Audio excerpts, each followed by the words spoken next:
This is what driving with an out-of-tune engine feels like. Keep your engine running smooth. Stop by AutoZone and get all the parts you need for a tune-up. Maximize summer miles per gallon with 2 10-ounce bottles of Gum Out Expert Series fuel system treatment for just $8. Restrictions and details in store. This is the Best of Mike and Mike podcast on ESPNRadio.com. The Best of Mike and Mike. Hey, it's Golick. Thanks for checking out the Best of Mike and Mike podcast. Here's what we've got for you from Friday. Latest on Deflategate. You losing weight? His and hers in studio for an hour, and we talk with Charles Barkley. The Best of Mike and Mike. You can't even write this in Hollywood, what's going on in New England. You just, social media, this is what social media was all about yesterday, and the jokes that can be made up in a quick amount of time when you... I don't even know. When you redefine the word deflator? Yeah. It just stunned me all day to see this is where they're going and seriously going. Yeah. I mean, a whole report. We'll get to it. Yeah. I don't. But I'm sure you've seen it already and heard about it already. But listen, next time you lose weight, you didn't. You weren't on a weight loss plan, or you were a deflator. Mm-hmm. I mean, that's what it seems. That's a real defense. Yeah. It's not a Golickism. That's a real defense. We'll find out in Webster, the dictionary of deflate or deflator, if it mentions anywhere in there about actual weight loss. That's right. We will get to that. And the latest from Foxborough, that's coming up shortly. But, Golick, as shocking as everything that developed with Deflategate was yesterday, I was more shocked by what happened in the second Hoops game last night on our air. The Rockets come back and beat the Clippers and force a Game 7. It was incredible. I'll give you a reason when we get to the other game why I'm just as shocked in the first game as well. But you started with the Rockets and the Clippers. I mean, this is one where the Clippers can end this thing. The Clippers are up 3-2. They're playing at home. They're up 19 points in the third quarter. With 2:30 left in it. I mean, how safe do you have to feel when you're up that much? But then they were outscored 51-20 at the end of the third and then through the fourth quarter. 51-20. The Clippers scored 15 points in the fourth quarter. This all happened in their home building where they gave up that lead. They've given up a 3-1 lead to go 3-2. They've given up a 3-2 lead to go 3-3 back to Houston for Game 7. Stunning. This was one of those where I wanted to see a good game, but understanding what time it's on, when I'm getting up, occasionally I'm happy when I see a blowout. I'm like, I can go to bed. Right. I can, all right, this one's in hand. I can get a little extra sleep. I don't have to stay up for the rest. This has happened to me a couple of times, and I got burned again last night. You know what? Same thing happened to me. It was actually, I was so happy when I saw that it was Rockets-Clippers rather than Warriors-Grizzlies that was going to be the late game last night. Because I said, okay, that means if I want to go to sleep to get some hours before waking up for this show, it's going to be all right because the Clippers are going to win that game. So that was my approach just going into the game. Then I'm watching. They build the double-digit third-quarter lead. I say, okay, I'm home free. Yeah. I'm fine. And I wake up, and I ended up watching the fourth quarter on the replay on ESPN, and I could not believe what I was seeing. Golick, they outscored the Clippers 40-15 in the fourth quarter without Dwight Howard or James Harden having a field goal. Without him. It was unbelievable. And that's the beauty of coming here and getting ready in the morning is you get to see all the game at a quick pace. So you watch that, and it's the Josh Smiths and the Corey Brewers of the world. James Harden's on the bench. He's on the bench at the end of the third when they're down, 17? He didn't play at all the last 13-30. Didn't play. If they're going to – listen, he scored well. He had, 23 in the game. Dwight Howard had 20 points, 21 rebounds. But they weren't the guys when this team made their run, which, feather in the cap for Houston. This is one of those deals where, listen, I've been in games like this, and you get asked after the game if you're on both sides of this, what happened? Was it the great play of Houston, or was it the Clippers backing off and trying to burn the 24-second clock the last, quarter and a half? Well, here was Josh Smith on the great play of Houston. Just being aggressive, not one to go home this early. force a Game 7. This is what we fought all season long for home court, to be able to, to put the pressure back on them for a Game 7 at our house. Maybe not quite the way you do it, being down 3-1 in the series and have to win 2 in a row just to force that Game 7 at home. Regardless, you got the outcome you wanted. Maybe not the way it normally happens, but credit to them. Now they're in front of a home crowd, in front of a Clippers team that we have talked about as, boy, they're playing well enough that we could see them winning the NBA championship. And then you get the inconsistency of what you got last night. Well, it was just a couple days ago when you and Green, you were talking about the updated odds on our basketball power index, and it had the Clippers as the team most likely to win the finals. Not even to get there, but Doc Rivers knows they let one get away last night at home. We gave this one away. There's no doubt about that. All right. But it's still 3-3. And we have a Game 7. How tough is that to sell to a room that it's not that hard? It's hard today. It'll be hard probably tomorrow. But by the time you lace it up, they'll be ready to play. Completely agree with that.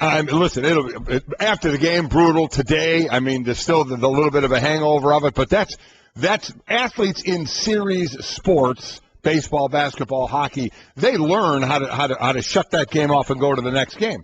Bottom line is you have a Game 7 to play. You know you can win on the other team's court. You've done it before. So while this stings and hurts and you look at it and you see how you took your foot off the gas, you see how you shot 4 of 22 in the fourth quarter, you see how bad you played and how well they played in their determination and the Rockets to come back, at some point, he shouldn't have to tell them all right, guys, you better put it aside. You better know to put it aside. You have enough veterans on that team, even though you're trying to get to a place you haven't been, in the Western Conference Finals.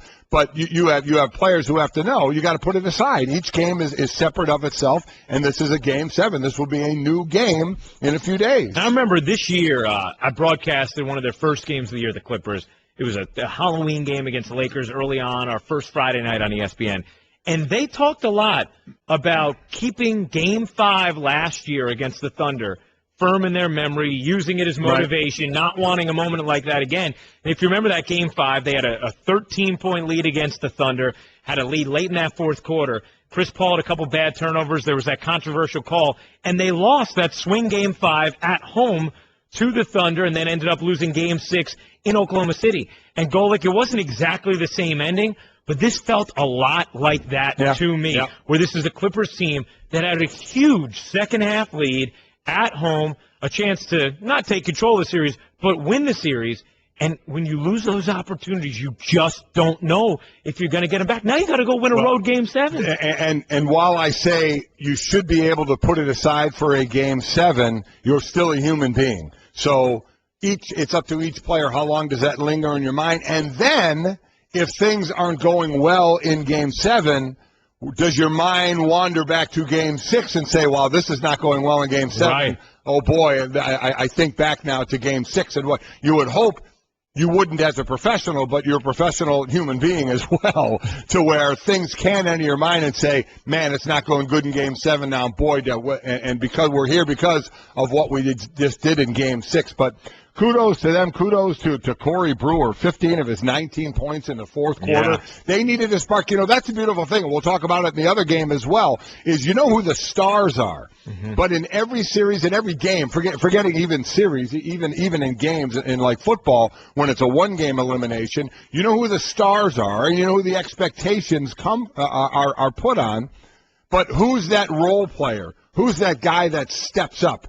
Because normally what you do, and this is so true, what we were talking about yesterday, me and Bruce Bowen, is don't think. Right. A, don't think, and B, don't think you can do more than you normally do.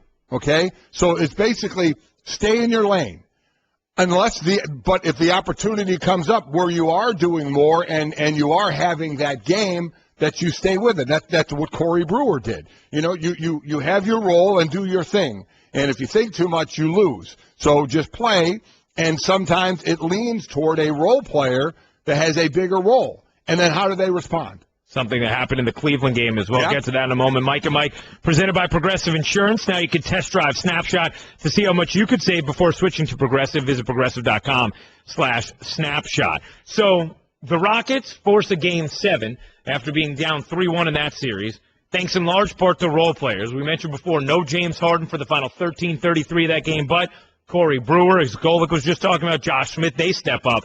And then last night in Chicago, the Cavs just dominate the Bulls after an ill-advised Nikola Mirotic flagrant foul that seemed to galvanize the Cavs. The clotheslining? Oh, my gosh. Did he clothesline Shumpert? What are you doing? And that was a tight game at that point. What are you – this is, again, we talk to, as a professional, you should know better, but when you get in the heat of a game and emotion takes over, things like that can happen, and it certainly swung momentum. It sparked Iman Shumpert, who went on a little bit of a burst there. He ended up finishing with 13.7 rebounds.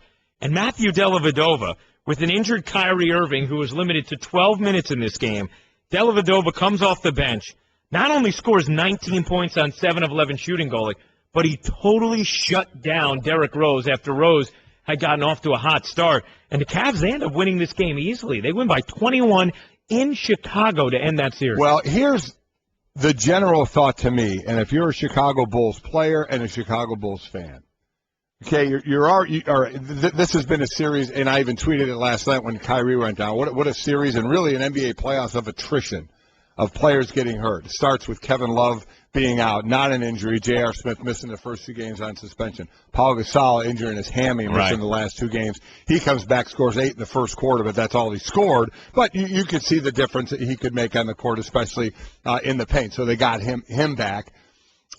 And so we kept saying, if this was a chance for the Bulls to pull one out, a series out, this would be it, with Love being hurt, Kyrie being nicked up a little bit, JR missing the first 2 games, Shumpert getting the groin and missing a game as well. So could this be their chance? Then Kyrie Irving gets hurt last night. What is it, 9:37 mark, I believe, of the second quarter. Yeah, it was early. He steps on Tristan Thompson's foot, hurts his knee, and he's done. At that point, the score is 35-35. You tell me how sick the Bulls have to be that it's a depleted Cav team without Love, depletes it more without Kyrie Irving. We see LeBron wrench his back, but little things like that happen. He stayed in the game, so it wasn't anything major, so I'm not really counting that. How do the Bulls get dominated from that point on? How does that happen? That's my question. At home, 35-35, no Kyrie Irving. He's out. He's done. And you get dominated. And you hold LeBron to 7 of 23 shooting. You're totally right. This is, if you're a Bulls fan, you're sick to your stomach. And you know what else you're thinking? If you're not beating LeBron in this Cavs team now, when? That's what Greeny and I were talking about. This was their opportunity. Because now, is there going to be a change? Is Thibodeau going to be gone? He says, listen, I'm not, I'm still here. That's what a coach is going to say. He isn't fired yet, so he's going to say, I'm here until they tell me I'm not. But what changes could be made from the coaching staff on down? This was their biggest chance. This was their best chance to beat him, and it opened up even more last night when Kyrie goes out, even though, maybe not be the best help on defense. And when you talk about, you're right, what Dellavedova, I mean, the stat on him, this is incredible. In the final 2 games on Derrick Rose, when Dellavedova guards him, Rose scored just 4 points in the final 2 games. I mean, that's ridiculous. And I love LeBron talking about Dellavedova. Again, go ahead. It's really, it's great when you hear the star talk about what a role player and how he's performing. I just try to bring that leadership to these guys and just try to, bring that leadership, that energy to, make these guys even believe they're even supernatural sometimes than they are. And the things that they did tonight was unbelievable. These 2 guys right here, they were spectacular. They were spectacular. Dellavedova with 19, J.R. Smith coming off the bench. He had 12 points. Tristan Thompson, 13 points, 17 rebounds. So, again, it wasn't the stars of the team. You only had 1 of your 3. Well, Love, we know, has been gone. And Kyrie goes out. So others had to step up. But I loved he talked even more specifically about Dellavedova, who grew up playing rugby. Yeah. He says he's the toughest guy without question on the team. And then he talked about him at St. Mary's out on the West Coast, talking about his big shot he had in an NCAA tournament. But you love watching a guy like that play. after a basket, how he just goes and glues himself to Derrick Rose, even on the inbound after a basket. Oh, yeah. He just wants to make Derrick work a little more. Work a little more. Does that have a cumulative effect, on someone at the end of a game when you do that? You just love a guy's style like that, not a star role player, understands his role and plays it well, as tough as nails, and came up huge last night. You were talking about it in regard to your conversation with Bruce Bowen yesterday, and Bruce certainly was that kind of guy in some Spurs championship teams. When we talk about how a team's going to do in the regular season, we think about the stars. Oh, this team's going to win this game, this many games, because they have LeBron, they have Love, they have Kyrie Irving. When you watch a postseason, you understand how many players have to contribute for you to get to where you want to go. You need to have the Matthew Dellavedova games. You need to have the Mario Chalmers games, right. And the Mike Miller games. Those are the games that help you build towards that Larry O'Brien trophy. Matthew Dellavedova has to be feeling tremendous this morning because, he was a key factor in a Game 6 series-clinching victory. He was, and I love LeBron after, too. What are you going to tell the team to do? I think they have off till Wednesday, I believe. So you're looking at 5 complete days off between today through Tuesday. So off their feet. It's going to be spa days now. Yeah. I mean, they're banged up. Yeah. Let's see how bad the knee is. You saw Tristan Thompson take that fall last night. Yeah. He had ice on his shoulder as well. LeBron with the back. So they do have some time to heal up a little bit, and LeBron moves on to the conference finals for the 5th year in a row. Not too shabby. Mike and Mike presented by Progressive Insurance. All of our guests come to us via the Subway Fresh Take hotline, like Michelle Steele, who will give us the very latest from Foxborough coming up shortly.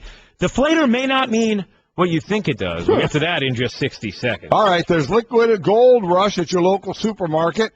Melty, cheesy, Velveeta shells and cheese is liquid gold. One taste, you've got liquid gold fever. Velveeta shells and cheese has an unrivaled, smooth, creamy taste. Perfectly melty, rich cheese tastes like no other because nothing melts like Velveeta. Melts like gold, looks like gold, and how about the different varieties they have?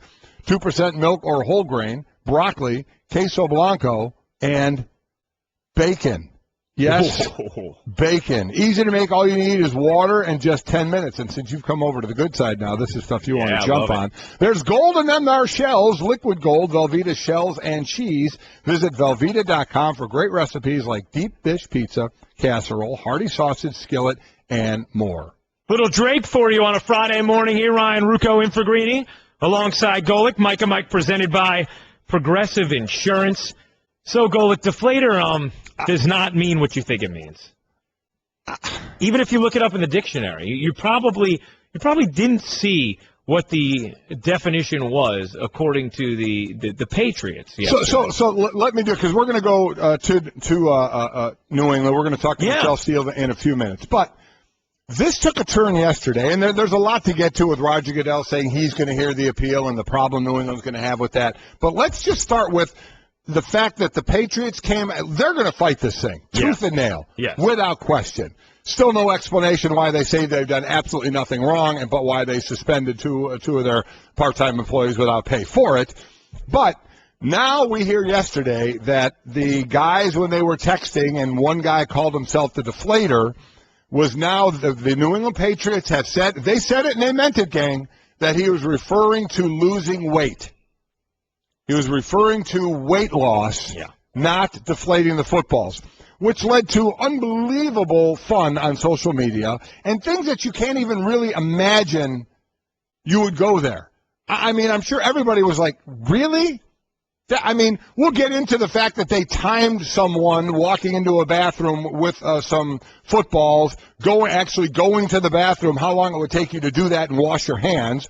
There were simulations everywhere. But the thing that caught everybody's eye was, the guy called himself the Deflator, but it was because he wanted to lose weight. So, while I want to hear what you have to say, what I really want to know is all the Patriot diehards out there that are just yelling and screaming, you can't do this to Tommy in New England, you can't do it to our Patriots. That's not bad. You know what I mean? And they're defending their team, and I get it.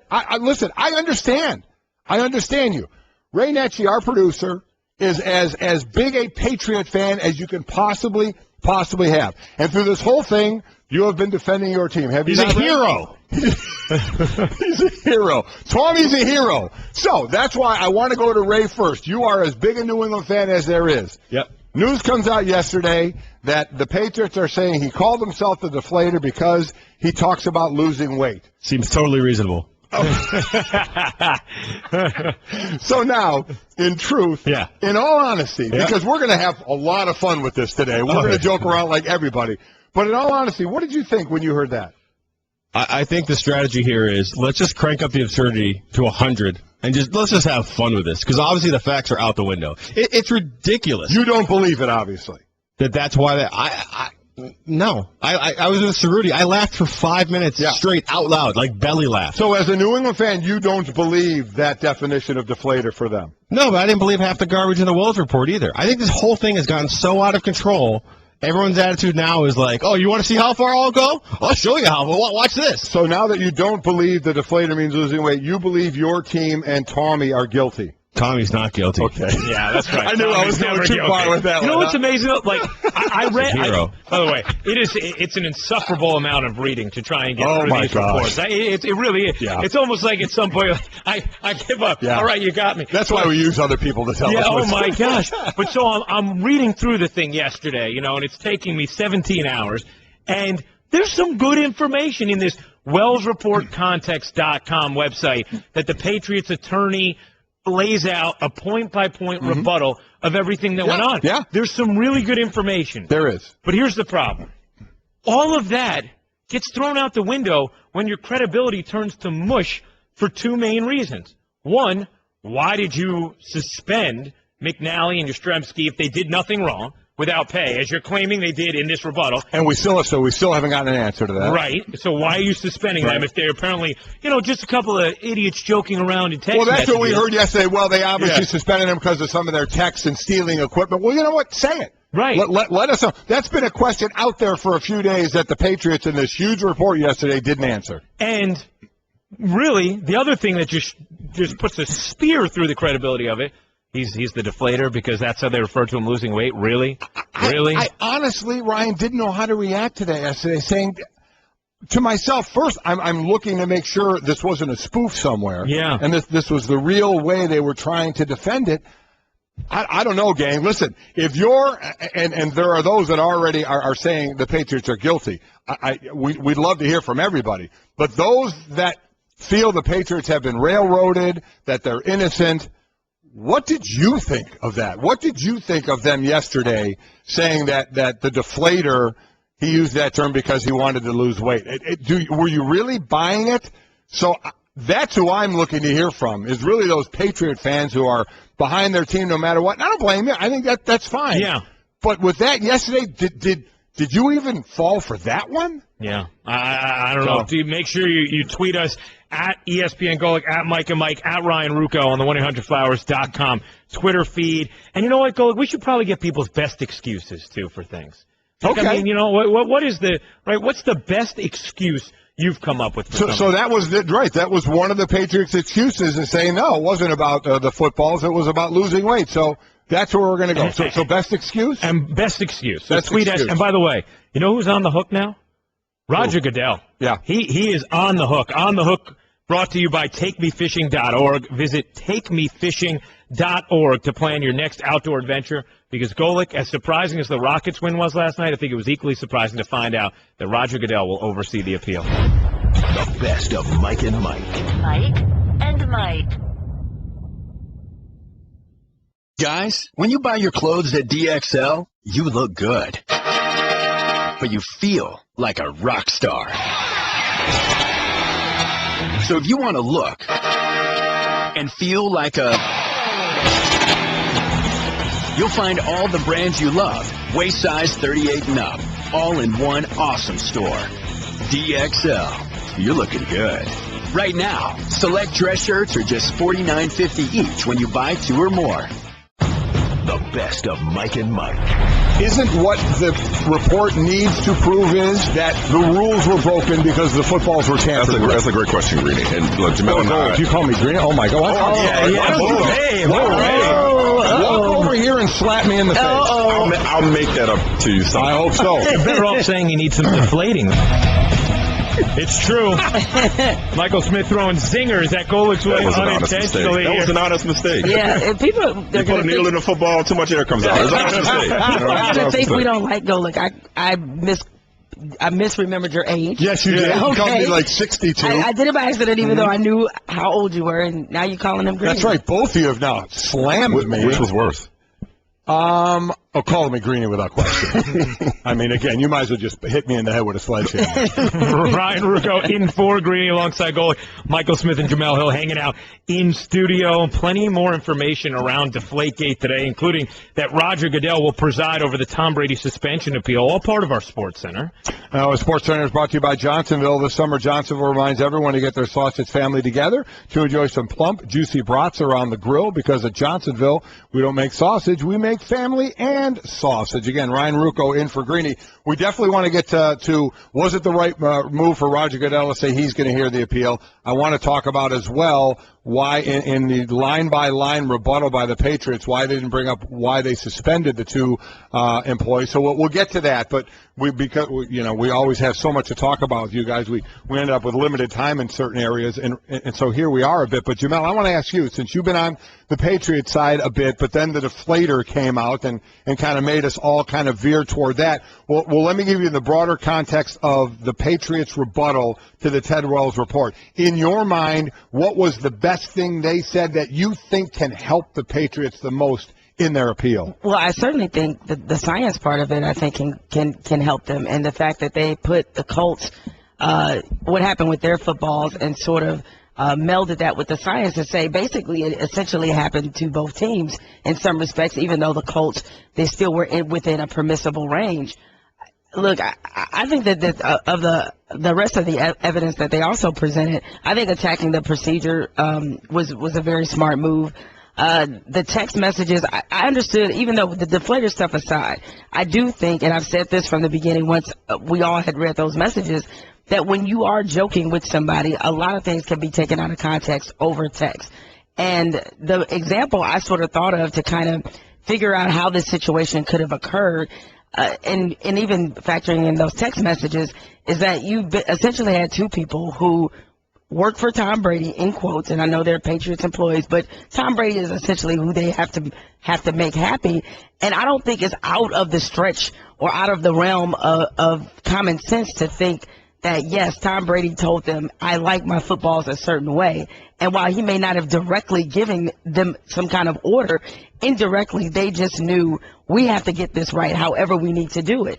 And I don't think he cared how they did it. Right. And I think the original media reports, which I think this rebuttal also points out, those reports were so salacious that people haven't come down from that. It's like clearly we see the initial PSIs that we thought were there, that was incorrect. So it seemed like a big deal at the time, and I think this thing just snowballed and got out of hand, which is what the report is essentially saying. So along those lines, rebuttal, Michael, when you talk about if this is put in front of a judge, and you use the term a reasonable judge looking at the information, because remember, this isn't a court of law. We don't need beyond a reasonable doubt. Nope. We need a preponderance of the evidence, 51-49 or 50.5 to 49.5, and you're paying in a civil suit. You're found liable. So if we talk about the science, Michael, and you look at the science, and you could say, well, yeah, I could see it this way, I could see it this way. Is there a swaying when you look at the texts that say, you know what?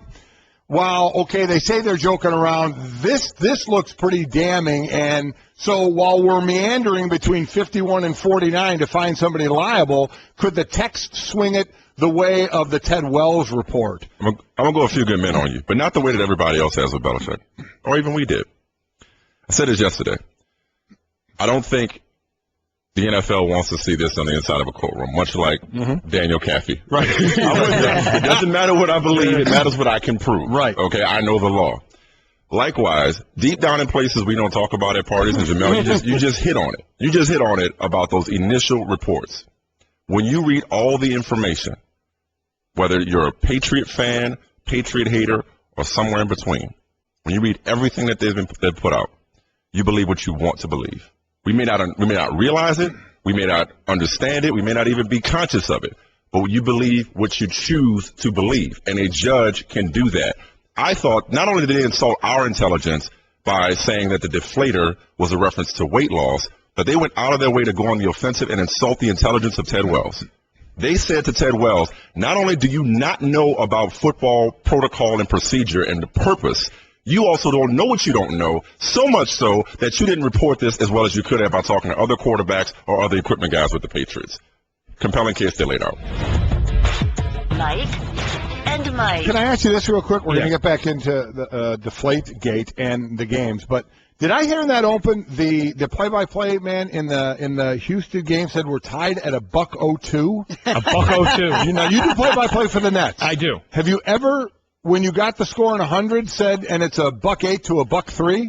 I've never done that. That just kind of caught me. Of all the things that happened, that caught me. Yeah, and I thought, wow, I never heard that. If someone said $1.02 to me, I actually wouldn't know what they're referring to. They're tied at $1.02. Much like $1.02. if hey, it looks like you need to deflate 10 pounds. Yeah, and then, exactly. You know, we'd be all the same. All right. Yeah. We want to get to the basketball, but a couple of more questions that I have. We've talked about that I want to ask you guys. And Jemele, I usually start with you on these because you were the one out of the two of you, his and hers, leaning more toward New England. I'm representing Ray right now. Representing Patriot Ray. So of all, you know, the rebuttal coming back from the Patriots, and they make some good points in there, and obviously with the deflator thing, some somewhat laughable points in there. The one thing everybody has been asking, and they seem to want to come out and answer questions. They did this on their own. But the one of the questions out there everybody's asking them is, if you are screaming from the mountaintops that you not only Tom did nothing, but you as an organization have done nothing, why did you suspend Jeminsky and McNally? And McNally. I want to get the sounds like Boston CSI. It does. Yeah. Why did you suspend those guys without pay? And you have not given us an answer yet. Yeah, I think that's obviously a very legitimate question. Is it if they've maintained their innocence, then those guys seemingly wouldn't have to face any penalty at all, right? And unless they're saying that we're suspending you because you were kind of trash talking our quarterback and saying that was conduct detrimental. But say it though, right? But say it, right? Yeah, because I think people are wondering about what level of anything wrong do you feel like you did? I mean, Sacrificial lambs, maybe? Yeah, but why? You know what I equated it to? And Michelle Steele kind of brought this up. We had her on earlier. If a college is getting busted by the NCAA, what do? They self-impose. Exactly. Yeah. They self-impose thinking maybe they'll go less on. Correct. With the understanding that they were not going to get 4 games in a first-round pick. Maybe they self-imposed, but then still got hammered and said, wait a minute. Exactly. And then started screaming from the mountaintops, we didn't do anything. But now it makes that self-imposing look bad, but by saying, well, wait, you did it to them in the first place, and now you're saying you did anything wrong. Plus, Michael, to go to your point, if this thing ends up in court, guess who's coming in as maybe a couple of witnesses who got wronged by the Patriots and suspended that all of a sudden isn't going to look too good for you. But you could also be a fan of Brady, that's for sure. But you could also attack their agenda if you want. If I'm a defense attorney, if I'm the Patriots counsel, I could say, well, of course they got to ask the ground because they lost their jobs. See, you're right. You're right. But this is where I think they have to be careful, right? Because you saw in those text messages, I don't know about Yastrzemski, but McNally looks like a loose cannon. He looks like the kind of guy who could potentially be bought, and that's the fine line the Patriots have to walk during this situation. Now, you're right. If the Patriots want to, they could say, well, he's making stuff up now because he wants that big check from TMZ or wherever he ends up going or whatever he ends up doing. But that's a fine line they're walking as they deal with him if they really did do nefarious things with the football. No doubt. I think Wells' report, I think it just caught the Patriots completely off guard. And even in the rebuttal, they're basically saying, what more did you want from us? We took you around the entire facility. We were as cooperative as could be. They even tried to explain away why they didn't they pointed the finger at Wells as the reason why McNally wasn't made available for yet another follow-up interview. They said, no, this was on you. You reneged on the agreement that we had about extenuating circumstances leading to extra interviews. It feels like the Patriots were willing to work with the league on this, and maybe they were under the assumption that, this isn't going to be so bad. This isn't going to come down. And once it did, that was such a game changer, and now instead of working with them, it became a battle. Well, I think to some degree, if you want to accuse or say the Patriots were completely in the wrong about was that they did, I think their behavior and their attitude was of one that was not a repeat offender. Like, they weren't looking at themselves that way. They were looking at themselves as they should receive some benefit. But this has nothing to do with Spygate. Yeah, this has nothing to do with that. So I think, and this, I don't know how you guys act when you're accused of doing something that you didn't do, or feel like you're being misrepresented, whatever the case may be. Some people go out of their way and say, this is why I didn't do that. Now I present all the evidence to suggest this. I had no part in this. Other people get really ticked off, and I think the Patriots took it that way of going, how dare you question us? We've already been through this when the NFL did their investigation, and now you want to come back and do the same thing all over again? I think they were just put out by the entire process, not understanding that given their reputation and what happened before, yes, you probably do have to go out of your way to show that you are innocent. And you know what? I think sometimes that arrogance, if you will, that Teflon action, that can inflame the situation. Oh, no question. No question. When you're being pride is in the room. So This is about egos and saving face. And the other $1 million question here is, we're talking about... No pun intended, given the fine. Yeah, exactly. This report, 95% or more about it relates to the AFC title game. There are two separate conversations. Were the balls deflated prior to the AFC title game, and did they deflate footballs in general? Right. The second part, that's where the name deflator, you got to wonder. Okay, we want to get to the basketball, but one last question. Yep. Roger Goodell has named himself to hear the appeal. Now, my thought quickly on this, and then, Michael, we'll start with you on this one is, a lot of people thought he could have gone to the independent arbitrator, Harold Henderson. My initial thought of Roger Goodell at this point is he's in a no-win situation. He's going to get criticized no matter what. Correct. So let's take it down to the bare bones of what is the commissioner's responsibility? The integrity of the game, correct? One of the big issues you hear about is integrity of the game, correct? Yes. So this has to do with, and whatever New England doesn't want to think about Spygate, this does have to do with it. So that was integrity of the game. This is integrity of the game. So I think there's part of Roger Goodell that says, you know what? If we're talking about integrity of the game, that's my main mission is integrity of the game. I'm going to handle this situation. I'm glad he did. So to your opinion, did he do the right thing by handling this appeal, or should he have put it off to an independent arbitrator? Because I have no problem with him hearing I think he did the right thing, and I don't think he had much of an option, because as we pointed out a lot throughout this process, is that he answers to 32 owners, and in this case 31. Right. And I don't know that they would have approved of him delegating this to a Harold Henderson. Neither party, Goodell or Henderson, is going to be truly independent given their ties. We know that. But this, to me, if Roger Goodell would have passed it off to Harold Henderson, stop running from it. He needs to take control of the situation because it has spiraled out of control. And yes, integrity of the game is paramount, but so is getting it right. And as best he can, he needs to get this thing right, come at this thing with fresh eyes, if that's possible. I could be completely naive. If that's possible, and start from scratch on this and say, okay, look, how did we get here and how do we get out of it? Because I've argued to the cows come home with Jemele about the fact that this was not in Roger Goodell or the league's best interest to have the reigning Super Bowl MVP out off the field for the opening game and fans asking the Patriots not to hang the banner on opening night. But here's the problem, and I promise when we're on at noon, I have a hot take. Nice tease. That's right, ESPN2, his and hers. Also, check out the podcast, ESPNradio.com, iTunes, all great stuff. I'm gonna ride the fence on this a little bit. I'm not sure if this is a good idea for Roger Goodell. I think you should ride the fence on a lot of things now at this point, Jemele. I'm so serious about this. You're right, because there is no right or wrong answer. There's a lot of uncertainty and opinion.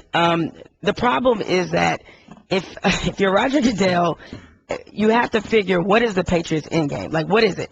Do they want Brady to not sit any games? Would that satisfy them? Would they be satisfied with a reduction? He can't walk. I don't know if he can walk any of this back, because what was the thing? I think part of the reason why he stayed kind of absent of the process, having Troy Vincent handle the punishment, obviously hiring Ted Wells to do this independent report, is because the perception that him and Robert Kraft are boys, okay? So now it comes before him. If he walks the punishment back to any degree, everybody's going to say, oh, well, this is about you trying to make Robert Kraft happy. If he upholds it, And if he's he just upholds trying to it, save face. Well, precisely. Yeah. And then everybody's going to court. So Right. if you're Roger Goodell, do you really want to be a part of this? I know you have to. You got, if you're the commissioner, and this is what you get paid to You're going for. to end up in court regardless. You're going to look bad regardless. That's why I'm saying this is where leadership comes in. If he has any of it in his system, got to take charge. At some point, he knows he's lost the PR. It's gone. There's no decision he can do here where he wins and everybody says, okay, yeah, he's doing the right thing. So use the power, take control. That is why you're the commissioner. That's why I hated the whole he's just floating a trial balloon to see which way the wind blows. No, you can't worry about that because you're damned if you do, damned if you don't. That's right. Mike and Mike presented by Progressive Insurance. Customers who switch to Progressive save an average of $500. Call or click today and find out if we could save you hundreds on your car insurance. You want to hear what an exciting comeback sounds like? Oh, you are going to hear that in just 60 seconds. But first... from Scott's, the weather's warming up. Spring coming to an end. Summer is coming along. That means more time outside enjoying the backyard with barbecues and hanging out on the lawn. But the sun beating down on your lawn along with the heavy foot traffic can really be tough on your grass, which is now the perfect time to give your lawn that crucial late spring feeding with Scott's Turf Builder Lawn Food. Late spring feeding with Scott's gives your lawn the essential nutrients to be strong and healthy. And a strong, healthy lawn is better able to stand up to the summer heat and all the activities. A feeding now provides the essential nutrients your lawn needs to be healthy, lush, and strong. Pick up a bag of Scott's Turf Builder Lawn Food this weekend. Feed your lawn, feed it. Scott's is the official lawn care company of Major League Baseball. Josh Smith again for three. Yes! Back-to-back threes for Shea Smooth. 5-point game. Gets double jump pass in the corner. Brewer for three in the lead. Yes! He did it! Corey Brewer did it again. The Rockets lead by 3 after trailing by 19. 105-102. Smith a step back three. Got it! That's unbelievable. Josh Smith just hit another three, and the Rockets lead by 9. Oh, the calls on Sports Talk 790 here. Ryan Ruocco in for Greeny alongside Golick, Michael Smith, Jemele Hill hanging out in studio with their Subway Fresh take. The Rockets overcome a 19-point second-half deficit with 2:30 to go in the third quarter, trailed by 13 entering the fourth, outscore the Clippers 40-15 in the fourth quarter. And you heard the barrage of big shots from role players. James Harden didn't play. He didn't play. The last 33 of this game. He's the MVP runner-up. He didn't play. Ruocco, last thing I remember was Blake Griffin doing 360 reverse layups off the backboard, no look. And I was like, all right, I'm going to sleep. I got Mike and Mike in the morning. Exactly what I said. I said, oh, you know what? There's come on. I want to see a good game. Yes. And I'm like, okay, I'll use this to get more sleep. The whole series had been blowouts. They're at home. It's game 6. You got a chance to go to the conference finals. When I saw I was going to be hosting this Friday, I was so glad that the late game was this game and not Grizzlies Warriors. Right. I was like, oh, Memphis had a shot. Houston's got no shot in this game, and then I see them get down. I'm like, all right, I'm good. I wake up and I watch the re-airing of the fourth quarter. What happened? I woke up and I checked my phone. I'm like, nah, I'm going to reset this app right quick. This can't be right. Like refresh. It wasn't even a buzzer beater. It went by 9. Yeah. It was like going away. They left them. They did. You know, Jemele, I got to give Kevin McHale a lot of credit because that Rockets team, after the way they lost in games 3 and 4, they're one of the few teams in postseason history to lose back-to-back games by 25 points this late in the postseason. And they come back and they win game 5, a game I think the Clippers were a little too careless with. Yeah. And then last night to win in L.A., now you have a home game 7. He kept that group afloat. He did. And look, we discussed this on the show yesterday. I think, what was our question, Mike? Which team between the Bulls and the Rockets has essentially a better chance force a game 7. to force a game 7. You went 2-0. I went 0-2. I went 0-2 as well. And I said, look, I know it may seem implausible given how well the Clippers have played most of this series, and them being at home, that being a huge advantage. And you just figured they treat Game 6 like it was a Game 7. I was like, but there's something to be said about having not done it before. And I was looking at the Rockets. Jason Terry's done it before. Trevor Ariza's done it before. They have Dwight Howard. He's been to the finals before. They have a lot more experience in these kinds of situations than the Clippers do. And there's a lot of pressure on the Clippers to close this out. The hardest thing, as you know, Ryan, when it comes to series is getting the fourth game. Right. And while I didn't outright pick it, I'm just as shocked as anybody.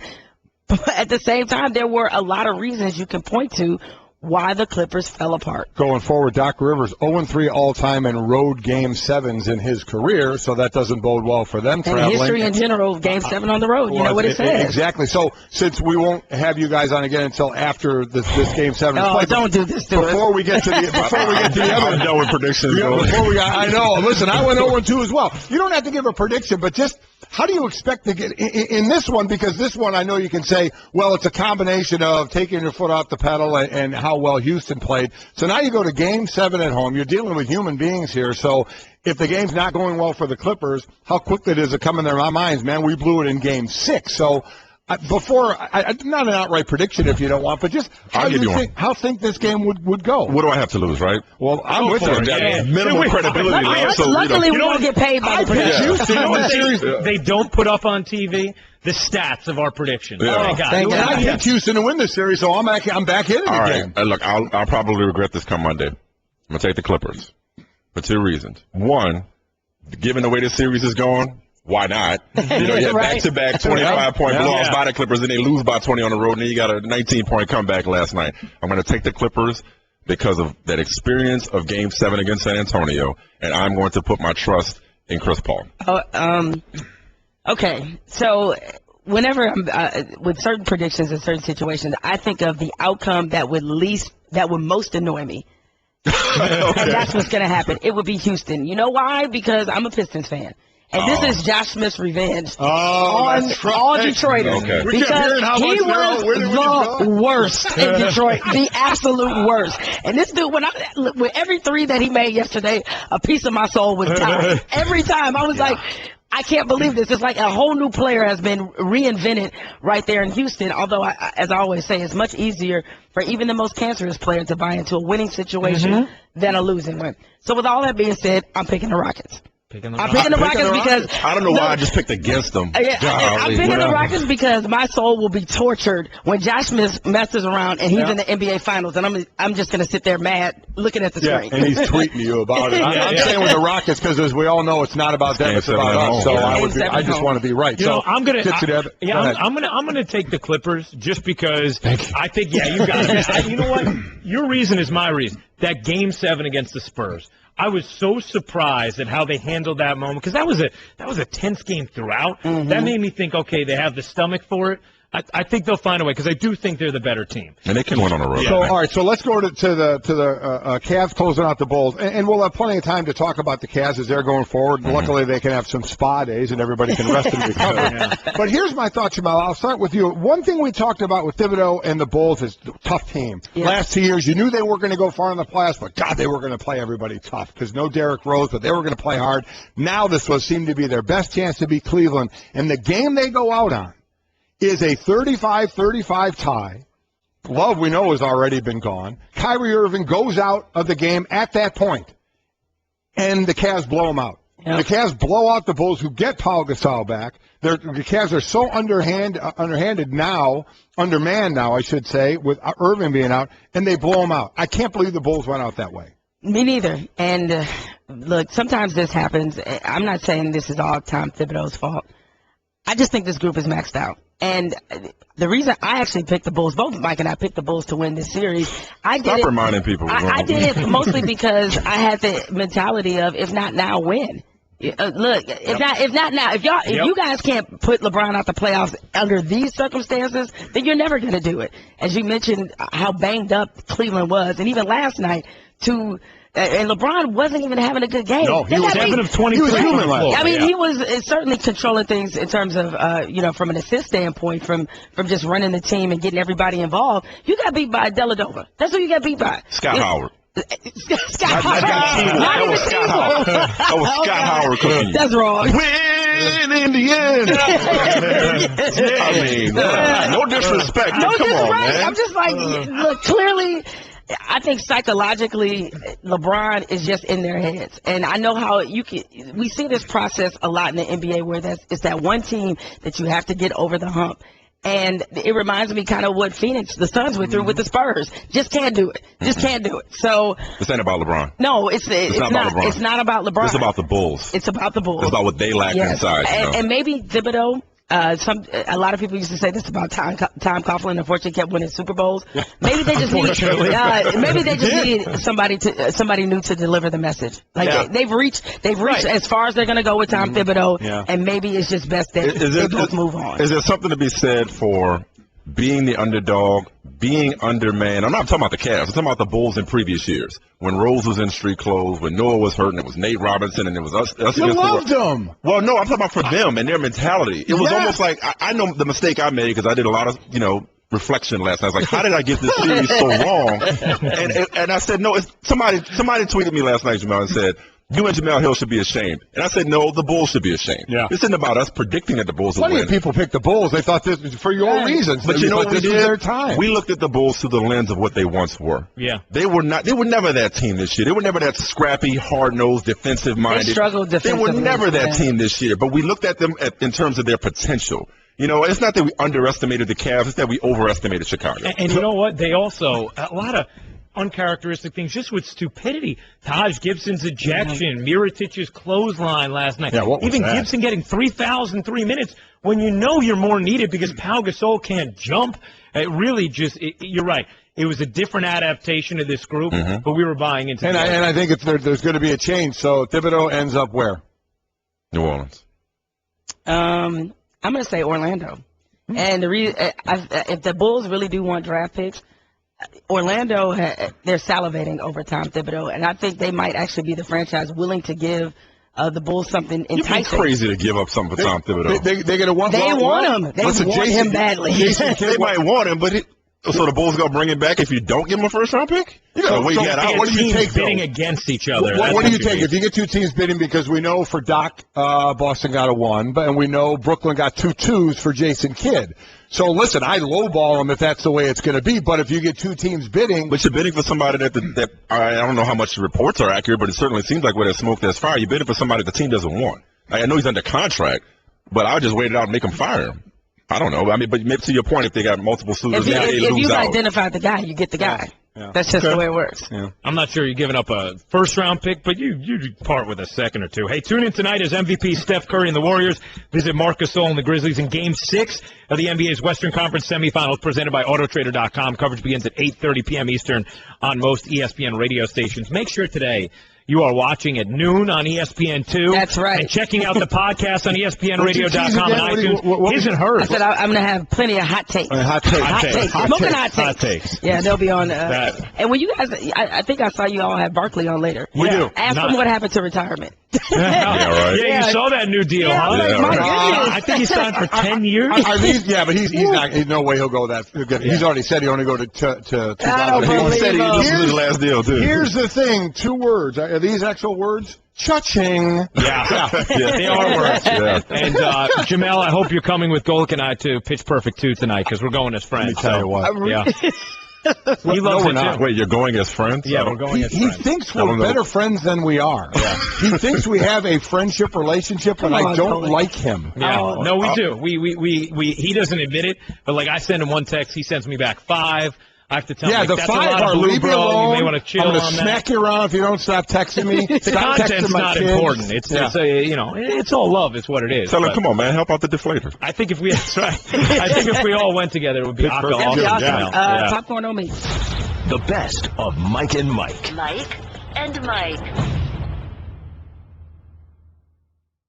ESPN Radio. With the action on the court, the diamond, or the gridiron. Comes alive.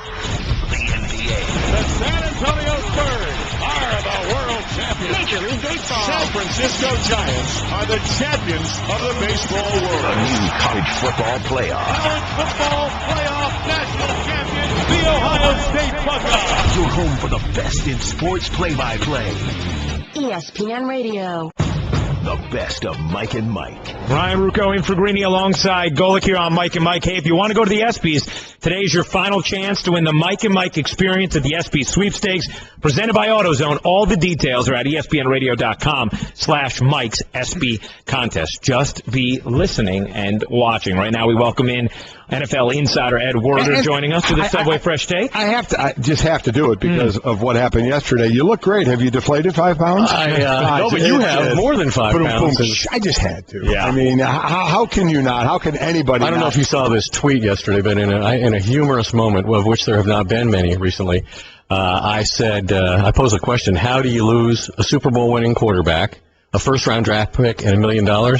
The special deflator diet plan. Oh, see, there you go. You know someone's taking it somewhere. One of the weight loss companies out there is somehow going to incorporate it into their next Damian program. Woody is trying to claim the trademark on that. It's a former Patriot. So Ed, after all the seriousness of this, of the rebuttal of the Patriots to a lot of the things in the Wells report, did they hurt themselves, do you think, by everybody now just focusing on that statement that they said the deflator now means losing weight? Well, I don't know if it was just that one seemingly ridiculous statement. I think there are some valid points that the Patriots made in there, questioning the science and the methodology, the instrumentation that was used.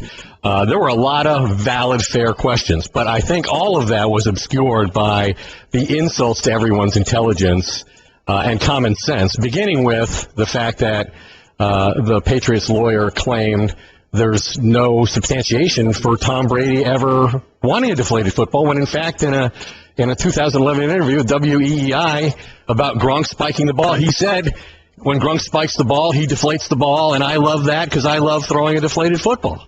So it was that easy to disprove that, very foundation of their argument. The other part of it that we haven't been able to get an answer on, but is, I think, a huge issue. In this website report, the 20,000 plus words, they are essentially clearing Jastrzemski as well as McNally.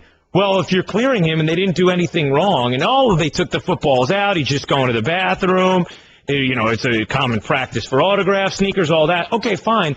Then why did you, not the league, why did you suspend them? What would be the answer to that? As far as I know, we haven't heard a justification or an explanation for that. I mean, Patriots fans / apologists are claiming, well, they clearly fired him because he stole, a pair of shoes.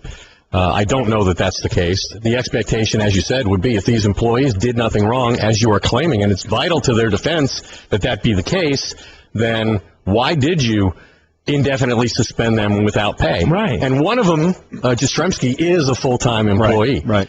And I do know this, just having gotten off the phone before I came over here, that both Jastrzemski and McNally are going to be interviewed by the NFL and Roger Goodell as part of the Tom Brady appeal. Well, you would have had to see coming that they were going to come back into this somehow. Because they wanted to interview McNally a second time. And they wouldn't let Ted Wells did, and that was denied. Right. Another thing, could this be used against the Patriots when at first Ted Wells was given this task? You didn't hear anything from the Patriots about the fact that Ted Wells has a relationship with the NFL. Then their discipline came out, and now everybody's screaming that a little bit. Is there anything to the fact that the Patriots, in their response to use Professor Roderick McKinnon, who does have a connection to the Kraft group, which they also claimed was not the case initially. They claimed he was totally objective and unbiased. So now they do have use a guy that is connected to their group, and they tried to say passive after the fact. So does that hurt this report a bit in its credibility, like they say the Wells report should hurt the credibility? I think in this whole thing, hasn't everybody's credibility been called into question to a certain extent, and by certain statements that they've made? Yeah, I think it does. But and a lot of people are upset about the fact that Roger Goodell is going to hear the appeal, but the players and the owners agreed to that setup as part of the CBA. I understand that the union would prefer a neutral third-party arbitrator. They've had far more success that way. This almost, unless Tom Brady comes in to Roger Goodell and brings evidence that would clearly exonerate him or justify a reduction in the suspension, new information that he doesn't currently have or didn't have at the time the league office made these determinations as to punishment, then I think he has a chance to. This is an opportunity for Tom Brady because, Roger Goodell's handed this team the trophy many times. Yeah. He embraced Tom Brady on the MVP platform after the most recent Super Bowl. I was told he respects and admires Tom Brady, and maybe there's a way out of this for Tom Brady, and maybe there's not. But this is certainly an opportunity. NFL insider Ed Werder joining us in studio with his Subway Fresh Take. The Subway Simple 6 menu. 6 6-inch subs, 6 meals, $6 every day. Subway. eat fresh. Michael Smith was just making this point, Ed, and it's something that you almost don't want to expect at this point with the way we view the decision-making in these disciplinary cases, especially as it pertains to the commissioner and the PR hit he's taken in that regard. But what did you just say? You said everybody's credibility at this point has been chipped away at. Whether it's Ted Wells, whether it's the Patriots, whether it's Brady, Jastrzemski, nobody has come across being like, okay, that's the guy I need to follow. So maybe it is his touch in his hands and just his power that is the only thing that can bring some sort of resolution to this situation with how messy it's gotten. Well, I think he was very careful this time around in terms of distancing himself somewhat from the actual investigation. I mean, the league still hired Ted Wells, and as you said, there is a history between the two, and you can make whatever arguments you want about his objectivity.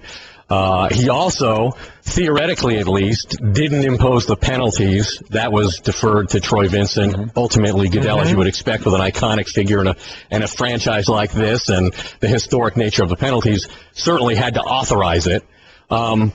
But while the union says, hey, right now we're back to where we were with Bountygate, I think very clearly he's now protected himself somewhat from accusations that he's biased, which, as Jonathan Vilma told me earlier this week, was essential to the Saints' arguments, which went to federal court, and going to federal court took until December. The players were on the field while this was all being decided, but ultimately that created the leverage that caused Roger Goodell to bring in Paul Tagliabue to resolve the issue. So, as we move forward, because we all know where we are, at least we think we do, so it's got to go forward somewhere. In your opinion, are the Patriots, with the way they've screamed from the mountaintops here, are they looking for total vindication, meaning that if Roger Goodell, at least on Tom Brady's part, because I believe the Patriots have until May 21st to appeal the $1 million in the draft picks, but at least on Tom Brady's part, if for some reason Roger Goodell said, okay, I'm not going to down to 2 games, would you think that's enough for the Patriots, or are they looking for total vindication and they will go to the next level if it isn't all taken away? Well, Robert Kraft is believed to be furious, and there's, a lot of information to suggest that that's the case, especially the creation of the website and all the claims it made yesterday as to where they think this investigation is weak and vulnerable. But, yeah, I don't think he's going to be Al Davis and sue the NFL. First of all, that's not allowed under the NFL's constitution. But I don't think that their whole legacy has been tarnished in this whole thing, as has that of Tom Brady. And so that's why Robert Kraft is as outraged as he is. And a year ago at about this time, he was the one rallying support for Roger Goodell, who was at that point seemingly perhaps on his last days as the commissioner of the NFL, if you believe the public polls. So, yeah, it's strange how this whole thing has evolved and the effect it's had on a lot of different people. Well, Ed, I'm sure you're going to continue to follow this. We'll continue to hear from you, so thank you for your information and time. Thanks. I'm sorry I overdressed. Mike and Mike. Right now we get a chance to chat with the NBA on TNT's Charles Barkley with his Subway Fresh Take. I mean, Chuck, we have to ask you first. Have you ever referred to weight loss as deflating? Well, I tell you what, as a guy who's battled his weight his whole life, and so I'm not an expert, but I'm kind of an expert on weight loss. I've never used the term deflate at any time with weight loss. Listen, I've been right there with you with the weight loss thing, Charles, after my years trying to drop it down, and I've never used it either. So I guess before we get to the basketball, just in general, with the Patriots trying to fight this and putting out their own report to battle the Wells report, but then they put that in there, saying that, our guy used the word deflator to talk about his weight. In your eyes, how much does that hurt the credibility of what they're trying to do? Well, I think it hurts it a lot. Because nobody used the term deflate when they're talking about losing weight. Like I say, me and you are going to battle this to the day we die. And I've never even heard, listen, I've been with Weight Watchers for years, and they never even used the term deflate. I'm with you. Listen, you did Weight Watchers, I did Nutrisystem. There's plenty of other weight loss ways out there, and I've never heard one of them use deflate. But soon there will be a deflation one. Someone's going to do it at some point now. It's going to be capitalized on. So, Charles, last night, I was shocked. I went to bed thinking, well, okay, the Rockets are not winning this game. The Clippers are up huge in the third quarter, and they've looked like the dominant team in this series. How surprised, if at all, were you to see what the Rockets were able to come back and force a Game 7? Well, I got to tell you, both games totally shocked me last night. I thought I thought the Bulls would actually take it back to Cleveland for a Game 7. So that game was over quickly, right before the half. So that shocked me. But so I'm sitting there watching the Clippers game. I'm like, well, the Clippers got it. The Clippers got it. But give Kevin McHale credit. You know, he didn't play James Harden down the stretch. And I think when you watch the Rockets play, and I talked about this on our show, I think sometimes they just get a ball to James Harden and let him play one-on-one. And I think if you go back and I said, look at that game, they were getting plays from everybody last night. So I give Kevin McHale credit. He took James Harden out the game, and everybody kind of got involved in their offense. And that was the difference in the game, in my opinion. It was huge. They were down 17 when Harden went out. He didn't come back in. The likes of Corey Brewer scoring 15 of his 19 in the fourth quarter. Josh Smith with a big game as well. So we'll look quickly to Game 7 in that. I mean, can you even get a feel? A Game 7 is going to be in Houston of how this game may go with the Clippers looking so good at times and then so inconsistent other times? Well, I think it's going to be tough on the Clippers because I think they had to win that game last night from a mental standpoint. Now, the Rockets have all the momentum. Because they were dead in the water 2 or 3 days ago.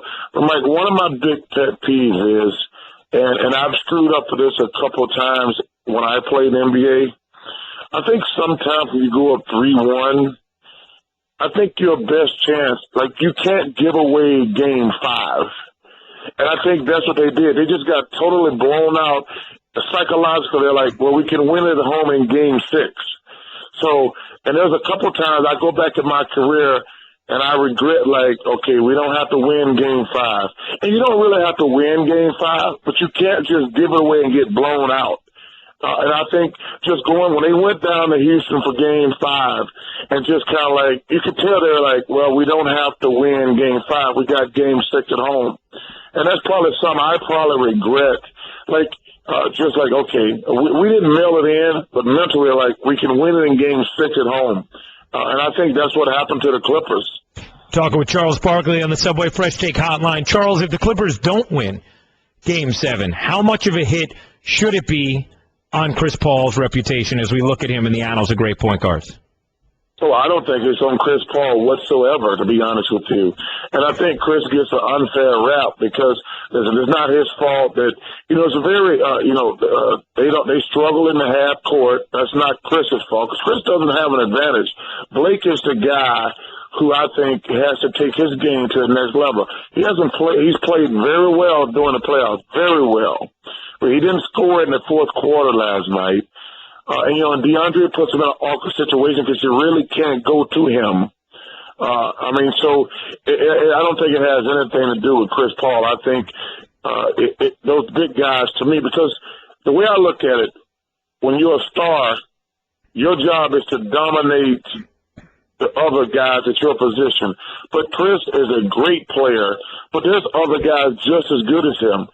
Blake, to me, is the guy, he should be the best player on the court every time he steps on the court. Chris Paul last night, 31 points, 11 assists. Chris Paul is 6-0, was 6-0 in his playoff career when scoring at least 30 points and getting 10 assists. We're talking to Charles Barkley, NBA on TNT. Looking at the other game, this is what got me, Charles. I'm not going to lie, from a former athlete standpoint, when that score is tied 35-all and Kyrie Irving goes out of the game and the Bulls get blown out from there, when Cleveland is undermanned, you got Paul Gasol back, so you have a guy back for the Bulls, a team we've always associated with toughness in the way they play. I was stunned that they got beat the way they did from that point on. Mike, you have a great point. I was sitting there with some friends of mine, and we were watching the game, obviously, and I said, this game is over. And they said, what do you mean? I says, if the Cavaliers can keep this game even or take the lead, this game is over. Because when Kyrie went down, the Bulls should have put their foot on their neck. Because obviously mentally, you thought the Cavs would have a little letdown. So I was like, if they don't jump on them right now, Cleveland's going to win this game. So it worked the opposite way. When Kyrie went out, the Cavaliers went on like a 10, 12, 14 zip run. And that's when the Bulls should have done that. And I knew right then, I said, this game is over. I mean, this game is over because mentally, the Cavaliers had to be shocked a little bit when Kyrie went down. But instead, the Bulls just went backwards and the Cavaliers went forward and the game was over. You know, Charles, going to do the player spotlight brought to you by Johnsonville. We don't make sausage, we make family and sausage. And Matthew Dellavedova, I want to put in the player spotlight because his performance last night was sensational. And I want to ask you this about the role players of the Cavs. Obviously, they don't have Kevin Love. But when a guy like Dellavedova steps up the way he did last night, and the way we've seen JR, and the way we've seen Shumpert, and even though Kyrie is a little banged up right now, does LeBron have enough, even without Kevin Love, to complete this journey and end up champions of the league? I don't think so. But you know, first of all, let me give Dellavedova a shout out. He played fantastic last night. But the guy who's been incredible is Tristan Thompson. Tristan Thompson, they went to him in game 2, and this guy, man, he's driving the Bulls crazy. I mean, his energy. First of all, he's scoring, which I think is a prize, but every time he gets an offensive rebound, you can just see the Bulls say, oh, my God, this guy has just been amazing. No disrespect to Dellavedova. He played fantastic last night.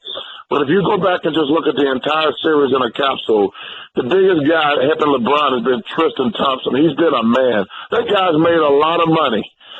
He turned down good money. He turned down good money last summer. We got a Joe Flacco situation where he says, okay, y'all don't want to pay me, I'll show y'all. And Tristan Thompson has did the exact same thing, and he's made himself a lot of money the entire season, but especially the last 2 weeks. Yeah, you love a guy that bets on himself, like Flacco did, like Thompson did, and it's going to pay off. He had that flip last night where he landed on his shoulder, ended up icing it. So as LeBron said, they all need a few days off their feet. So while they get to be off their feet a little bit, their next opponent, we're still trying to figure out the Hawks and the Wizards. Hawks up 3-2 in that series, game 6 tonight. How do you see that one playing out? Well, it's funny. We got a memo last night from the NBA, so they don't play. They're going to start. I don't even know if I should be telling y'all this. They're not going to start till next Wednesday. So the Cavs got plenty of time before the next game. We got that email last night right after the Cleveland won the series. As far as, listen, man, that was one of the better games that I saw between the Hawks and the Wizards the other night. That was a terrific game. I still think there's going to be a game 7. I do, because I think the Wizards will win at home. First of all, I want to see a game 7 more, to be honest with you. I think the Wizards will win the game tonight. Because, John Wall brought them great energy, and I think they feel like they blew that game the other night. So I'm going with the Wizards tonight. And lastly, Charles, congratulations, I guess, on the new, 30-year deal? How about that? It seems you're going to be working till you're 80. No. Listen, Mike, let me tell you guys, I had my boss sit down. I have a set in stone number. I'm not working past 60. That's my magic number. Anybody working past 60, I just don't understand why people work past 60. I mean, I don't mean in disrespect for hard-working people, but I'm going to work a couple more years, but I can promise you this. I'm going to either be at Turner for 20 years, I'm at year 16 now, or I'm going to work until I'm 60, and then y'all never going to see me anymore. I'm either be playing golf. I love fishing. I'm either going playing golf and fishing. Once I get to 60, it's officially over. I'm never working past 60. You have my word on that. I'm with you, Charles. I have a feeling in a few years you and I are going to see a lot of each other in Arizona on the golf course and at some fishing holes, my friend. Hey, listen, I'll get the boat. You get the golf balls. Let's make it happen. There you go, man. Always great chatting with you, Charles. Thanks Charles. for the time. Hey, man, thanks for having me. You guys have a great weekend. This has been the Best of Mike and Mike on ESPN Radio Pod Center. To hear more from Mike and Mike, log on to ESPNradio.com and become an ESPN Radio Insider. The Best of Mike and Mike.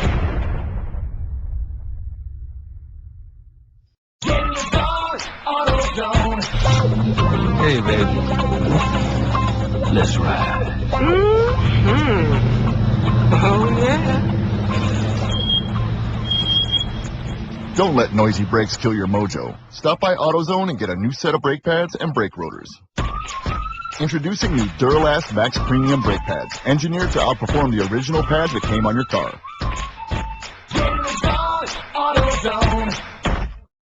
Two of baseball's best go head-to-head in interleague action when the Tigers head to St. Louis to face the Cardinals. That one is gone.